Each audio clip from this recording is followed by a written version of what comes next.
ठीक है, अब आपने जो सारी बातें रखी है पॉइंट वाइज, मैं उनसे आपके सारे सवालों का जवाब ले लेती हूँ। पहले तो देखिए रश्मि जी, उन्होंने अभी इस बात का जिक्र किया कि मणिपुर घटना को लेकर जो आपने कार्रवाई नहीं की, वहां के सीएम को लेकर उन्होंने सवाल उठाया। दूसरी चीज, वही मेरा आपसे सवाल कि देखिए अभी ये कह रही है कि जो इंडिया गठबंधन है, जो विपक्षी गठबंधन है, उससे घबराकर आप ये लेकर आए 2014 में ही। आप क्यों नहीं लेकर आए इस बिल को, अगर आप इस तरह की सोच रखते थे 2024 तक, क्योंकि अब चुनाव नजदीक है और अब आप 2023 में इस बिल को लेकर आ रहे हैं। तो इन सारे सवालों के जरा एक बार अब जवाब दे दीजिए, उसके बाद मैं नेक्स्ट मेहमानों का रुक। देखिए 2014 में बिल तब भी हमारे मैनिफेस्टो में था। इनको पता है कि 2011 में जब जनगणना हुई थी उसके आंकड़े तभी प्रकाशित नहीं हुए थे। जनगणना को प्रकाशित होने के लिए इनको परिसीमन के लिए ये पूरा एक संवैधानिक प्रक्रिया है। दूसरी बात, अभी आपने कहा कि मणिपुर में, ये आप किसने कह दिया कि मणिपुर में इसके लिए कोई कार्यवाही नहीं की गई है? बिल्कुल कार्यवाही की गई है, और कार्यवाही नहीं की होती या कार्यवाही करने का मतलब यही होता है कि वहां के मुख्यमंत्री को हटा दिया जाए।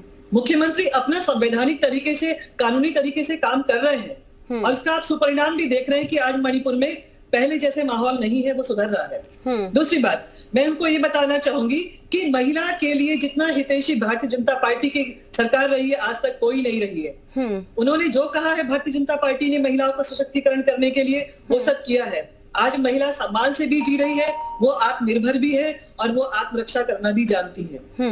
अब आप कहते हैं कि 2000 इसको ये नहीं लागू हुआ, ये आप कैसे कह सकती हैं कि लागू नहीं होगा? क्या संविधान से ऊपर आप सब हैं क्या? हम संविधान से ऊपर हैं। भारतीय जनता पार्टी ने अब तक जो भी काम किए हैं, जो भी अमेंडमेंट किए हैं, संविधान के दायरे में किए हैं। ये तो आप कह रही है बहुत आराम से कि संविधान में महिलाओं के लिए क्या किया। आप पूछिए ना, संसद में ओबीसी ने आपका समर्थन नहीं किया इस बिल का। आप कैसे कह रही है कि आपका समाज, आपके समाज के नेता इसके लिए जिम्मेदार हैं? वो खुद आपको आगे बढ़ने देना नहीं चाहते। केवल भारतीय जनता पार्टी है जो महिला को आगे बढ़ा रही है। मेरी अभी आप बात, मैं अभी इस बात का भी जिक्र कर रही है कि आप जो ये नया गठबंधन, इंडिया गठबंधन, विपक्षी गठबंधन, इससे घबराकर आप ये बिल ऐसे टाइम पर लाए हैं चूंकि अब चुनाव नजदीक है। मैं बताती हूँ, यदि हम उनसे घबरा गए होते, भारतीय जनता पार्टी ने कभी भी राजनीति नहीं की है महिलाओं के लिए। उन्होंने केवल महिलाओं को अधिकार देने की बात की है। यदि वो कह रहे कि हमने घबरा के किया है, तो हम तो 2024 में लागू कर देते इसको। यदि हमको घबराहट होती तो हम 2022 का इलेक्शन यूपी के अंदर हुआ था, तो हम उसके लिए कुछ और नई बात शुरू करते, कोई संवैधानिक चीजों को लेकर आते। हमें कोई घबराहट नहीं है। हमें पता है कि भारतीय जनता पार्टी ने जो महिलाओं के लिए काम किया, वो अपना काम के आधार पर महिला उनको वोट देती है। वो किसी उसके लिए नहीं देती है। वो जानती है कि आज भारतीय जनता पार्टी के राज में ही वो सुरक्षित है।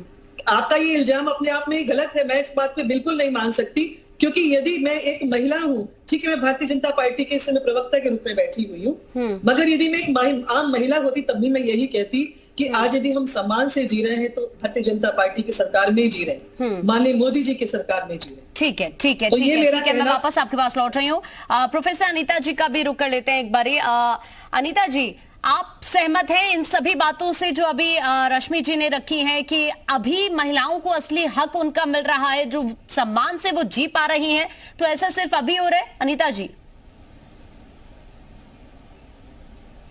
देखिए, महिलाओं की जो सम्मान की बात है, समाजशास्त्रीय उससे अगर देखा जाए और समाज में अगर हम देखें तो महिलाओं के लिए बहुत सारे प्रयास बहुत सारी सरकारों ने किए होंगे, लेकिन जो बराबर से ये बात बार बार उठ रही है कि इसी समय इस प्रश्न को उठाने की क्या आवश्यकता थी, तो इस पर मुझे लगता है कि बहुत सारे काम पहले भी किए गए हैं। जैसे ट्रिपल तलाक पर जो नियम का अधिनियम लाया गया, या महिलाओं के लिए उज्ज्वला योजना जैसी चीजें हैं, बेटी बढ़ाओ बेटी बचाओ वो बेटी पढ़ाओ जैसे अभियान थे, या साथ ही साथ जो प्रधानमंत्री आवास योजना थी जिसमें ज्यादातर महिलाओं के नाम पर रजिस्ट्रियां की गई क्योंकि उसमें उनको छूट मिल रही थी, उसका लाभ महिलाओं को मिला। तो महिलाओं के सशक्तिकरण के लिए बहुत सारे प्रयास जो हैं मोदी गवर्नमेंट में इसमें लगातार पिछले वर्षों से किए जा रहे हैं। तो एक दौर चला हुआ है जहां पर महिला सशक्तिकरण का विशेष प्रयास यहाँ पर दिखाई दे रहा है। महिलाओं की की सहभागिता बढ़ रही है और हर क्षेत्र में बढ़ रही है।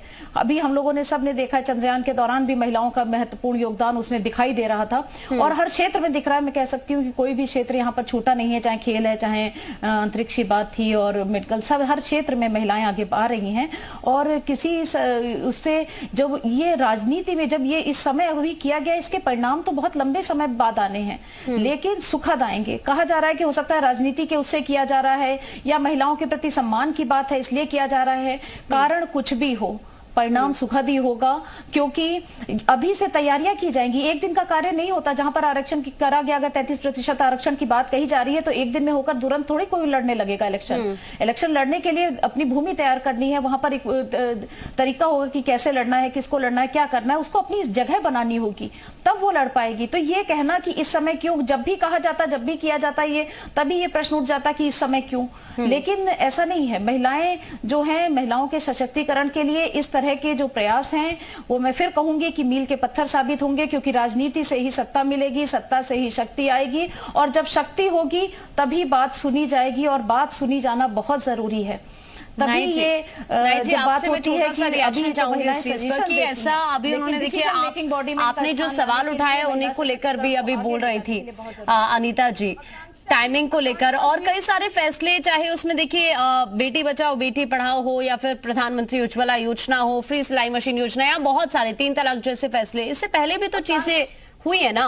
आकांक्षा जी आप इसी से अंदाजा लगा लीजिए कि इंडिया गठबंधन से इतनी थर्राई हुई है बीजेपी कि 3 अपने नेताओं को जो है एक डिबेट पे भेजा हुआ है और समाजवादी पार्टी से तो थर-थर कांपती है बीजेपी उत्तर प्रदेश में, क्योंकि अभी देखिए किस प्रकार से घोसी में जो करारी हार हुई है बीजेपी की, लगभग 45,000 वोटों से हारी है। खतौली में हारी, बुरी हार हुई, मैनपुरी में बुरी हार हुई, लगभग 3 लाख वोटों से हारी। इससे थर्राई हुई है समाजवादी पार्टी से। एक समाजवादी पार्टी को काउंटर करने के लिए अपनी 3 महिला नेताओं को भेजा, लेकिन चूंकि ये लोग जो है वास्तविकता पर आधारित बात नहीं करते, झूठ बोलने वाली पार्टी है, झूठ इनको संस्कार दिए जाते हैं कि आपको हर वक्त झूठ बोलना है, इसलिए झूठ बहुत दिन चलता नहीं है, झूठ के पैर नहीं होते। समाजवादी पार्टी के समाज शास्त्री हैं अनीता जी और संविधान विशेषज्ञ हैं इस वक्त प्रमिला मिश्र जी हमारे साथ। आपने किसी को इंटरप्ट नहीं किया बीच में, सबकी बात आपने सुनी। नहीं, आपकी भी बात सुन रही हूँ मैं तो। ठीक है, समाजवादी पार्टी को हमारे नेता माननीय अखिलेश यादव जी ने कहा है कि बाबा साहब के रास्ते पर चलिए, सच्चाई के रास्ते पर चलिए,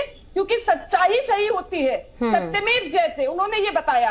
अच्छा, ये बात कर रही है कि अब इनका क्या है बीजेपी के नेताओं का, इनको तो हर बात पे कहना है मास्टर स्ट्रोक। 9.5 साल जो है महिला आरक्षण बिल नहीं आई, जबकि 2014 के मैनिफेस्टो में था, 2019 के मैनिफेस्टो में था, ये बोलते रहे मास्टर स्ट्रोक। अब जो है आप 9.5 साल के बाद चला चली की बेला में आई है ये बिल लेकर आए जो अभी 2039 में लागू होगा, तो भी ये कह रहे मास्टर स्ट्रोक। जब काला कृषि कानून लेकर आए किसानों के विरुद्ध, तो बीजेपी के नेता बोलने लगे मास्टर स्ट्रोक।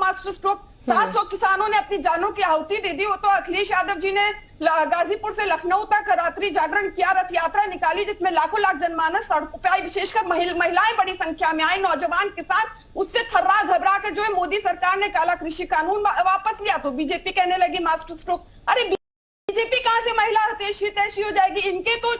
इनके तो बड़े बड़े नेता, विश्व के सबसे बड़े रेपिस्ट आसाराम के जो है चरणों पे बैठकर आशीर्वाद लेते हैं, इसीलिए तो इनके बाकी ऊपर से लेकर सारे छोटे नेता जो है वही तो शिक्षा दीक्षा लिए, इसीलिए तो MP MLA इनके नेता जो है रेपिस्ट है, चाहे वो उन्नाव, शाहजहांपुर, हाथरस, लखीमपुर में पिछड़े वर्ग की महिलाओं का चीरहरण जो ब्रिजभूषण शरण सिंह है, तमाम इनके नेता हैं। जो ये तो वो पार्टी है जो ठीक है जल्दी से लास्ट रिएक्शन रश्मि जी का ले लेते हैं। लास्ट रिएक्शन रश्मि जी, जल्दी से आप अपनी बात रखिए।